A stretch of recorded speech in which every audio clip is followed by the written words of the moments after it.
Okay, so hi everyone.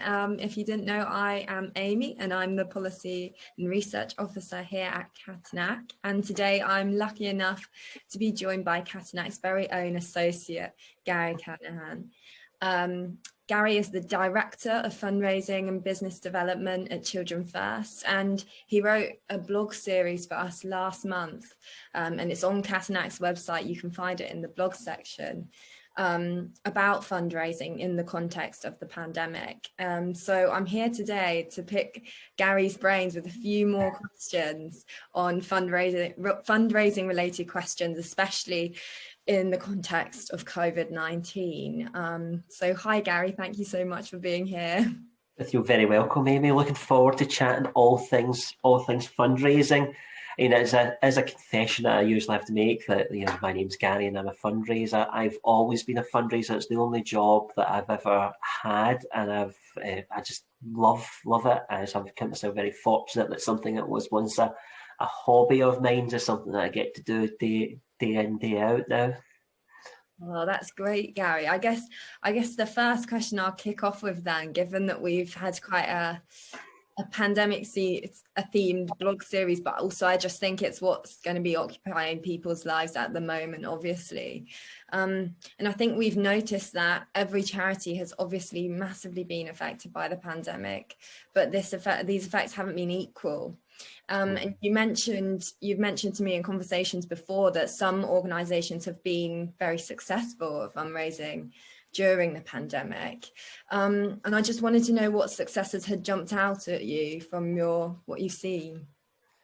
Yeah, there's a couple of examples that come to mind and ones that I've looked at. I won't talk about any of my own charities' successes during this period, but some of the things that I've seen that kind of impressed me. But you're quite right, not every charity's felt the impact in the same way. Some charities the fundraising has been absolutely devastated by this, and also some charities that I think have shot themselves in the foot. They maybe reacted a bit too quickly and put the entire fundraising team on furlough, and others were able to find a more of a halfway house that allowed them to take advantage of some opportunities but continue to push on.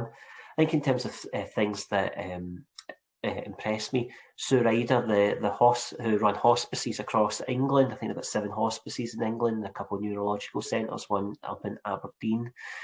I think they probably, for me, ran one of the best COVID fundraising appeals where they talked about the impact on the local hospice. And hospice is a cause which resonates with so many people because we all live in areas that are served by hospices, and we can all relate to that. That if we haven't, our families haven't made use of those facilities previously, probably will in the future. So they ran a really successful appeal. I think they generated over £1 million on the back of that, which was incredibly impressive. Obviously, the NHS charities together benefited from the monster fundraising effort of Major Tom Moore. But there's another charity that strikes me that I was really impressed with, which is the Rangers Charity Foundation. They have a fundraising portfolio which is largely events related, and with not being able to do any events, they had to find ways that they could raise funds. They moved most of those events online and pivoted their programme. And I think some of the digital executions of those events made more money for them than their offline equivalents would have done. But one of the things that they were really good at, though, they understand their audience really well, and they were able to create a wee bit of a movement and engagement by encouraging people to share and interact with them and picking up on those messages that were going out, following the hashtag, responding to people, retweets, and so on there. So they really impressed me with some of their fundraising as well. Muscular Dystrophy UK, a charity I used to work for, were incredibly creative during the pandemic. Again, another charity that's income was generally derived from community and events initiatives. I really embraced this test and learn approach. They've tried lots of things. Some of them worked incredibly well, some of them less so. So I would say to anybody, go onto their website, have a look at lockdown fundraising initiatives they did. I think the key thing I would pull out of those different examples is the pace that they worked at, the willingness to take a bit of a punt with some of these things, but the key thing was being really clear about what the need is and the impact that the donors could have by supporting the organisation. So those are the kind of successes that jump out to me, Amy, the ones I look on and kind of wish I'd thought of that. I think that's great, and I think there's a balance, isn't there? But when you talked about the creativity that has come from the pandemic, especially with fundraising, it's really impressive how some organizations have really met up to that challenge with the creativity. I guess Yeah, in that context, like many organizations are kind of revisiting their strategy because there's been so much change from COVID-19. And from a fundraising perspective, what kind of things do you think organizations should be considering when they're doing that? Yeah, I mean, if I were re-looking at my fundraising strategy just now, I'd be re-looking at it with the lens to say, like, my overall goal is to make sure I've got a really varied and balanced income generation portfolio. So to achieve that, I'd first be looking at, well, where is our income coming from at the moment? What are the different sources of income that we have? Where are the areas we do really well in? Where are the areas that we need to develop? So I gave a couple of examples there of organisations that were maybe a bit too reliant on community and events fundraising. So they might be looking now at, well, what can we do about individual giving, about major donors, about charitable trusts? How do we get better at those areas? Now, to get better at those areas, you may need to make a case for investment. So you might need to be thinking about going to the board to say, actually, could we need to invest in this for a future? So can we draw down some reserves to move in this? Or in some cases, an organisation might have to think, well, actually, we might need to cut service to ensure our sustainable income base, which is a really tough decision to make as well. There's limited funding for these types of things, but there's a really unique opportunity at the moment with the Adapt and Thrive Fund, where people could be thinking about making an application to that fund for investment in their fundraising or in income generation activity there. In some cases, you might be thinking about actually you need to redivert some of your investment in fundraising, so you might want to take out of community fundraising, for example, to put into one of those other areas. I wouldn't necessarily advocate for reducing investment in community fundraising. I just take that as an example to say, well, if you can't quite do everything you want to, you might want to redeploy that for a short period of time. But the other things to throw in the mix for this context, Amy, is like great fundraisers. Their job is to help make the organisation fundraisable. So they think about the areas of your work that people could and should give money to, and are you highlighting those areas enough? Are you describing them in a way that has real impact with people? Or is it full of technical jargon, which means it just goes over the head of any member of the public as well? I mentioned Muscular for UK earlier on. When I first joined that charity back in late 2000s, we used to talk about neuromuscular conditions a lot, which people didn't really know what that meant. But we changed the term to start to describe them as muscle wasting conditions, which again, people might not know what it means, but you could, it's more descriptive. You could imagine what it is, or even if you couldn't imagine what it is, you don't want your muscles to waste, at least. So is there something about the way you describe your work that if you changed a thing or two, it could make it more impactful? So those are the things I would say about in terms of if you're revisiting your strategy. The overall goal is about getting that balance in your portfolio, and you may need to look at where your income comes from and how you can go about dialing up some other areas of it. Yeah, and I guess leading on from that, I know in your blog you mentioned as well that you're kind of observing that the organizations who seem to have managed the COVID-19 crisis the most were those that had a really balanced and diverse funding portfolio, as you've said. And how important do you think that is as we're going out of the pandemic and moving forward? Oh, crucially important. I remember writing a blog 5-6 years ago now, and I argued in that piece that charities in Scotland were too reliant on too few income sources. Most charities in Scotland, the majority of their income was derived from trusts and foundations and then community and events. And what we've seen through the pandemic is when one of them falls, it causes a huge, huge issue. So getting some more balance, spending some more risk, get some more diversification is really important. Also, you're creating ways for people that care about you to help you in other ways, because people, there's a gap in time for somebody that's taking part in an event. There's a gap in time before they take part in the next event.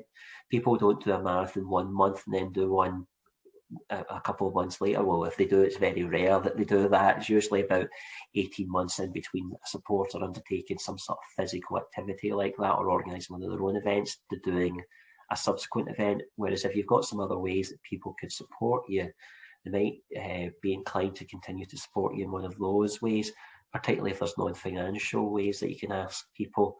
Like I used marathon runner as an example there. Marathon runners all work somewhere, they all live somewhere. So other ways that you could be asking these people to help you in those other ways.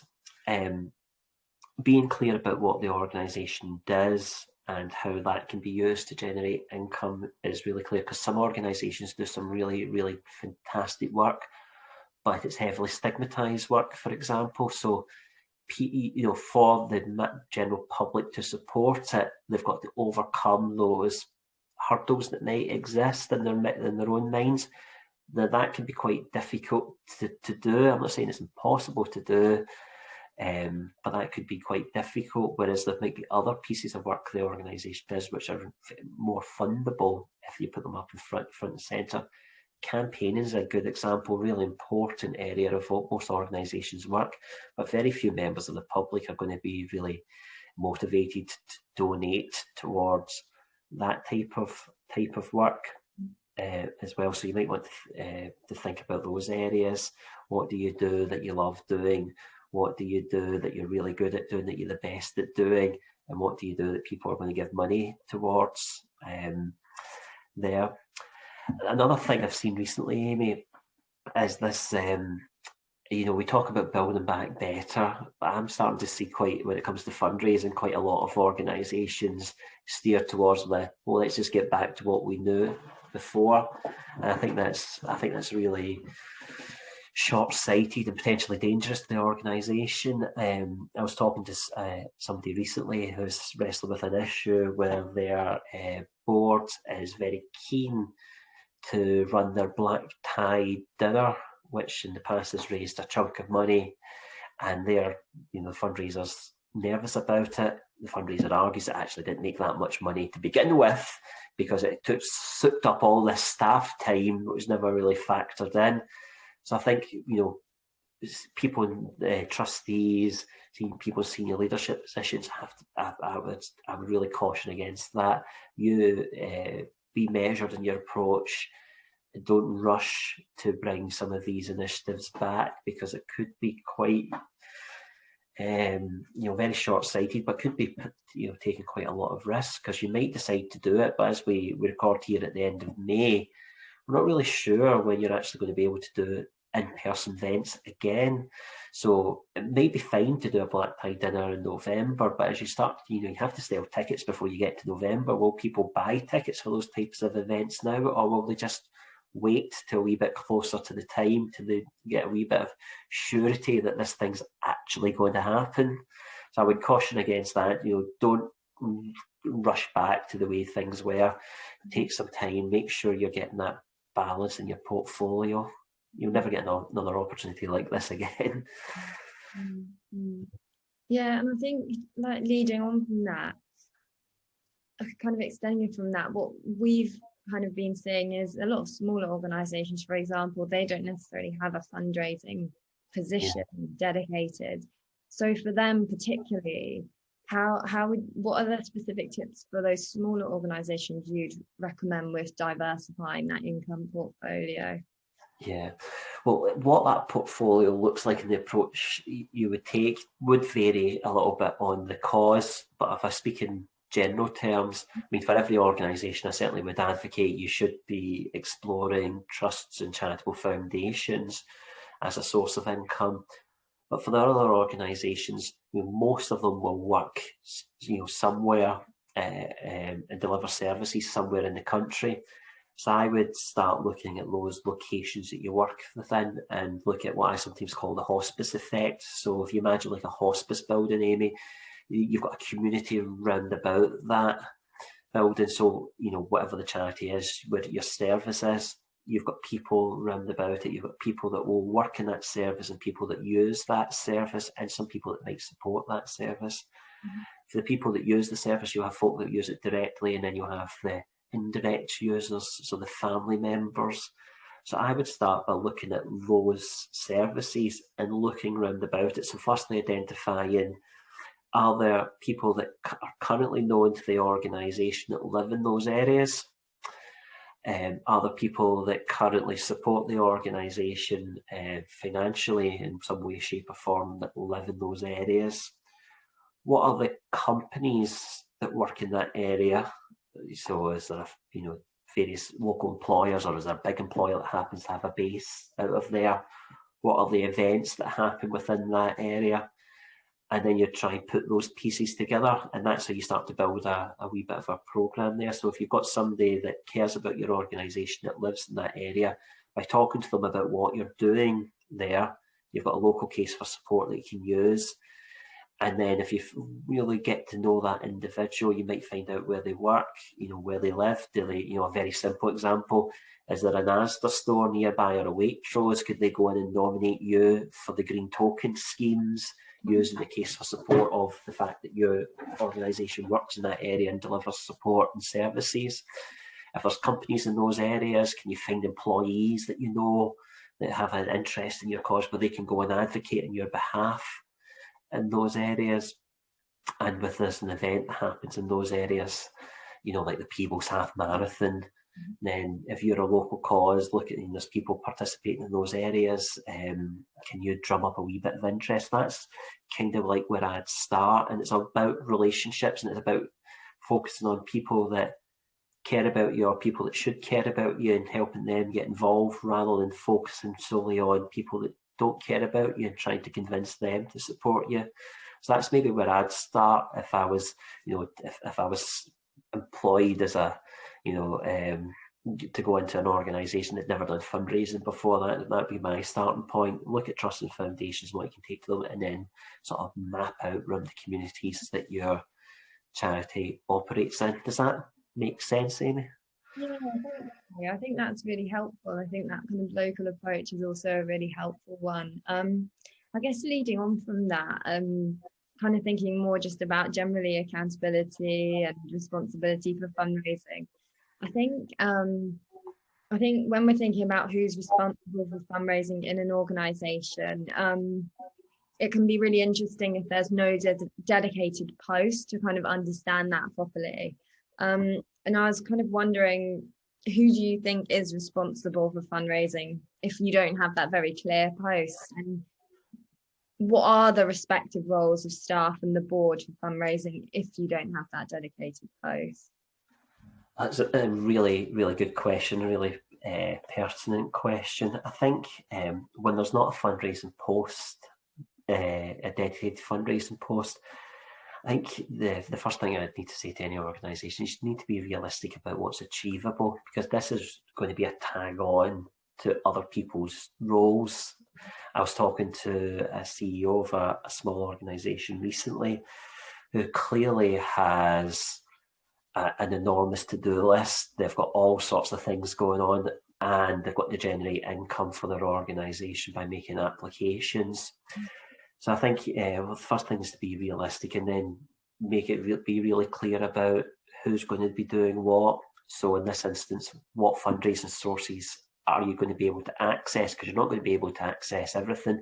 You're unlikely to be able to generate much income from community and events fundraising.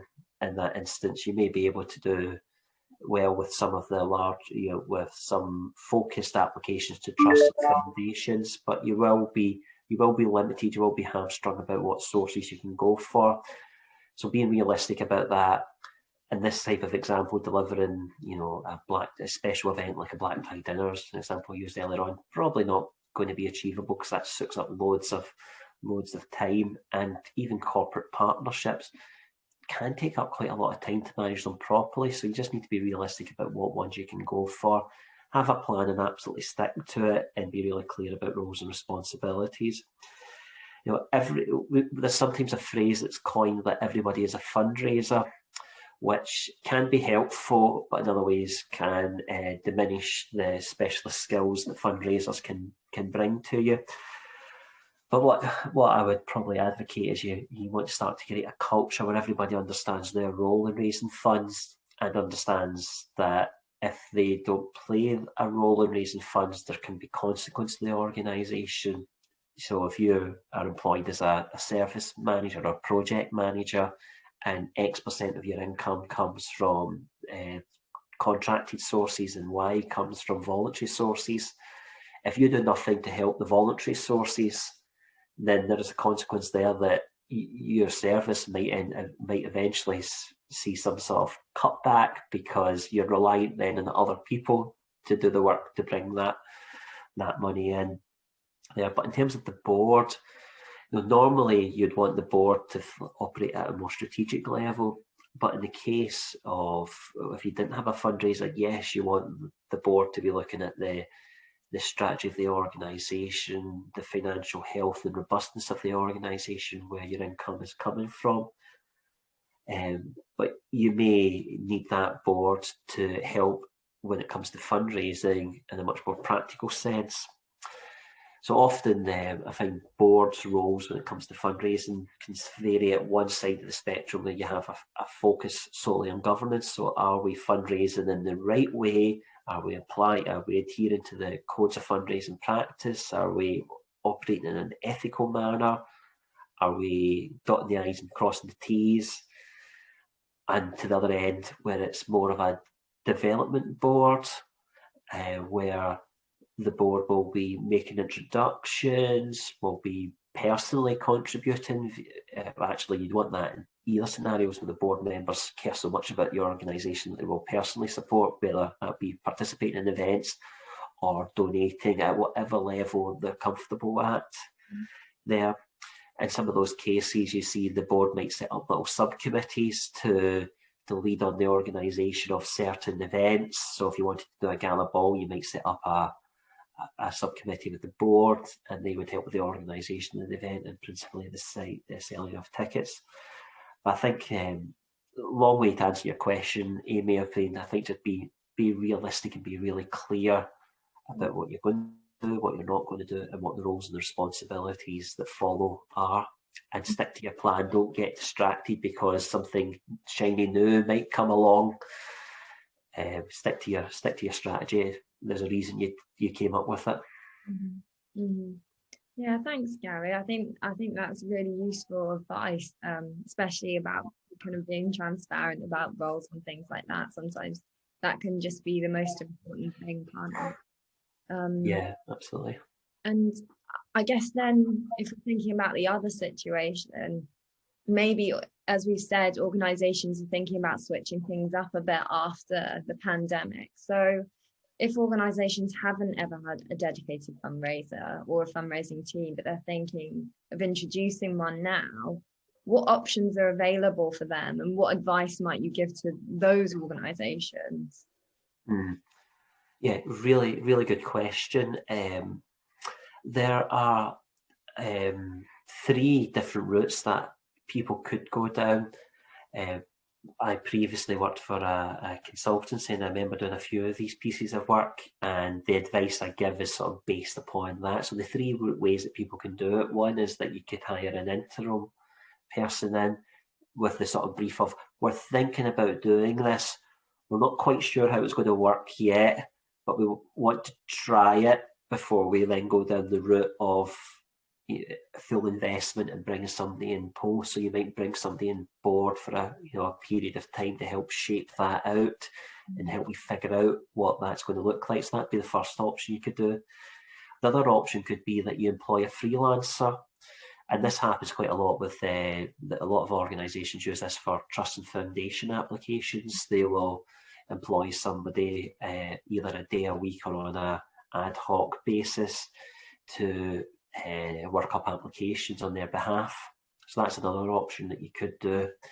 And then the third option would be to employ somebody wholly permanently or either on a full or a part-time basis, but have them as part of your team. Whatever option you were decided to go down, my advice would be, before you press the button on any of those things, is take some time to figure out your fundraising strategy. So what are the sources of income you're going to go for and why? What are the bits of your organisation you think you can raise funds for? I know I'll probably be sounding like a broken record, Amy, because I've said that a few times.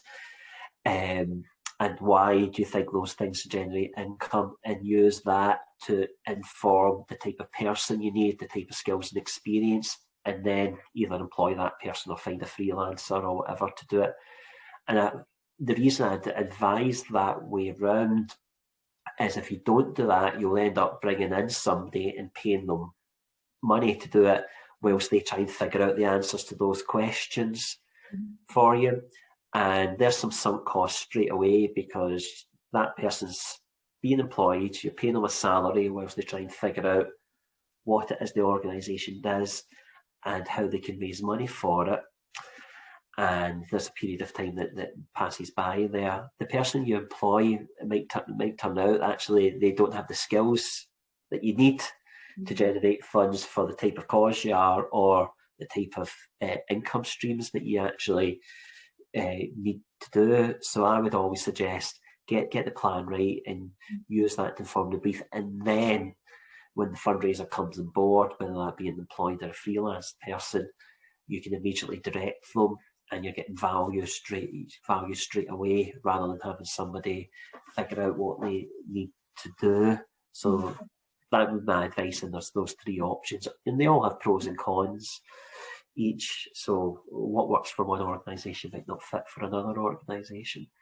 Yeah, and I guess that speaks to the other question I was going to ask you, Gary, about thinking about when organisations make a decision to have a fundraiser, they're obviously expecting kind of return on that investment, and they're thinking about ways they can guarantee that. You've spoken about kind of tailoring, making sure that whoever you employ would be suitable for your organisation. Is there anything else, any other advice that you'd give on that note for making sure that investment's worth it? Yeah, and different fundraising sources offer different returns. So there was a benchmarking exercise done a couple of years ago by Think Consulting Solutions, and they had a number of charities that took part in it, and some of the headlines from that were around about legacies. Most organisations, so these were charities that had income of less than £5 million, 30% of their income, gross voluntary income, came from legacies. And the cost, the return on investment for legacy fundraising is phenomenal. It's £46 for every £1 you spend on it, phenomenal return. But you can't generate legacies straight away. So if you're starting from scratch, you're not going to get income from that area straight away. So you might want to work towards that. Some of the more popular, common sources of income generation, like trust and foundation. Again, this exercise showed that they were 9% of voluntary income came from this source, and that was a £6.40 return on investment. So really good. You spend £1 and you make £6.40 back on it. But then there are some other sources which are much more common, which are more cost and staff intensive, but deliver really good sustainable income, and generally unrestricted income as well, which is so important. So community fundraising, as I said earlier on, Amy, this would be a stream that you'd find in most Scottish charities. On average, that's about 11% of income. of gross income, but then the return on investment there is £2.67. And then when you go into events, it gets a bit smaller. So challenge events on average was about 5% of people's income portfolio, but gave you a return of £2.16. So if you have an event heavy program, you might have quite a lot of staff delivering this activity, community and events activity, which is generating a lower return on investment, but it's giving you a good sustainable source of income. It also brings people into the door. So what you want to do is then make sure you can hold on to those people and get them to go and support in other ways. But I think all the charities that took part in this benchmarking exercise had been fundraising in these sources for a period of time. So if this is the type of returns that people are getting, that have been doing it for several years, if you're going to just start doing this, you're not going to get that type of return straight away. So again, being realistic, and if I were budgeting for an investment and as an organisation that's never employed a fundraiser, I think I would be budgeting for best case scenario break even in year one, but make sure the ultimate goal is that you're laying the foundations to generate sustainable income further down the line. So you're getting your relationships right, you're getting your systems, your processes in place, and income will follow a bit later. So year one, I would generally say, if you've never fundraised before or any meaningful way, somebody will start from scratch. Be realistic, and in most cases that might be break even. You might not see a net contribution to year two, and certainly not a meaningful net contribution maybe until year three. But by that point, if you've laid the foundation and you start to get these relationships right, your income then could be really quite significant. Thank you, Garrett. I think that's really helpful to kind of understand that more, and to kind of for organisations to feel a bit more security in whether that investment in the fundraiser is worth it or not, and that decision. I know we've had some really interesting conversations before about, and you were telling me about the kind of patterns that have changed in people's behaviour that relate to fundraising work because of the pandemic and during the pandemic. And I just wondered whether you could talk to everyone maybe about those trends that you've seen in people's behaviour. Yeah, I think there's certainly three things that I'm very conscious of and think a lot about when I'm looking at the fundraising at Children First. The first area I would say, Amy, is it's got to be really easy to support. We're in an environment now where if things aren't easy for us to do, we don't see them through. So you think about your day-to-day life. Now you can buy clothes in Next and have it delivered the same day. Netflix, you don't have to wait to watch the next episode. You can watch it straight away, and actually in case of Netflix it starts showing you it straight away as well. These things, whilst it sounds a wee bit abstract to charities, have fundamentally changed the way we behave as humans as well. So things have to be easy. We pay for more often than not. You can pay for things that most people are paying now by contactless or with something like Apple Pay.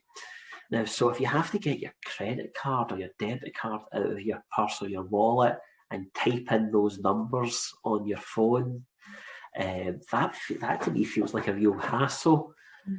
But most, if you wanted to donate to charity, the majority of charities, the options you'll be presented with are pay with a credit or debit card or PayPal. Very few charities offer the type of payment options that we're used to using in your day-to-day life as well. And if you haven't tested how easy it is to donate to your own charity recently, you really should do. Phone up your organisation, say you want to give a donation, go to the website or get somebody else to do it for you that you trust and get them to give you some feedback on how easy it is. You tend to find in the web forms there's loads of requirements for information which isn't really needed for people to donate, and people are becoming a wee bit more distrusting with giving away some of that information. So why are you asking for it? Do you need to ask for it? You might want to know it, but the goal is surely to get people to donate. On average, the 14% of people that visit a charity's donation page actually go on to donate, which I always think quite staggering. What's happening to the 86% of people that don't donate? Is it they got there and they thought, oh, this is too much hassle, or it's too clunky, it's not mobile optimized, or have they seen something that prompted them to go to the charity to learn a bit more, and they've prematurely ended up on the donation page? So it has, first thing I would say in terms of trends, it has to be really easy to support your cause. The second one I would pull out is about impact. So some of the examples I gave earlier on, people gave to because they could see a tangible impact or a benefit, and they believed that by giving money to the organisation, they could see how that would help the cause. So be really clear, be authentic about it as well. £2 a month isn't going to change the world, but it might change the world for one person. So tell a story, tell really authentic stories, and show the impact that you're going to have. And then the third thing that I would pull out, Amy, is about actually people donate and it makes them feel better about doing it. And deep down, we all want to be regarded as good people. And when people donate to whatever the cause is, they should feel really good about it as well. They should get that feeling of you have done a good thing, and that could be that's the charity's responsibility to tell the donor, actually, you've just done something amazing. Thank you so very much. This is how it's helped. People donated, I think, to Major Tom Moore's fundraising because it made them feel really good about it. There was some excitement about that particular initiative, and people got on that bandwagon to an extent. Because they didn't really know what sort of impact that was going to have. They knew it was going to the NHS, but they didn't really know how it was going to be used. But they donated because they got caught up in the story. They made a connection to him, and they wanted to help. And there was this sort of snowball effect in that way. As far as that, to me at least, there was. So those are the three key trends that I would pull out, Amy, is make it easy, and focus on impact, and help people feel good about themselves because they've done something, and they have done something amazing by donating, and in turn you're going to help change the world for the people they care about. So those are three trends I would say. If you can nail those things going forward, that would be really helpful. Now, a lot of organisations put barriers in those ways because it doesn't work for them. So Facebook fundraising is raising lots of money at the moment, but people that work for charities don't like it because you don't get much data back from Facebook. Well, some of the organisations have learned to accept that actually having a couple of £1 million of extra income, they can live without the data capture side of it as well. Or a supporter might not want to phone you up to donate, but you'd really like to talk to them. Well, actually, the most important thing is that people that are able to donate and want to donate can donate, and you have to, go with the flow, identify the trends, and go with it. Yeah, thanks, Gary. I think that's really important, and also quite a good note for us to wrap up on, because I'm aware that I don't want to take up too much of your time. Great. So I'll end the recording soon, but I guess just a final note to everyone watching is that if you want to kind of read more about this, Gary's blogs are all on Ketanak's website. So you can just go to if you just go on Ketanak's website, click the blog section, and the 3 amazing blogs he's written are all there for you. So thank you. Thank you, Gary, for your time. It's been such a great session. Oh, thanks so much. I just hope some of the answers I've given Amy are useful to some of the people that may be watching, and if they are, get in touch, because Ketanak's, I know, is really keen to help all the organisations that you fund or that we fund. So if we can help, people should definitely get in touch with you guys. Yeah, thanks, Gary. And have a lovely day, everyone watching, and you, Gary. Thank you.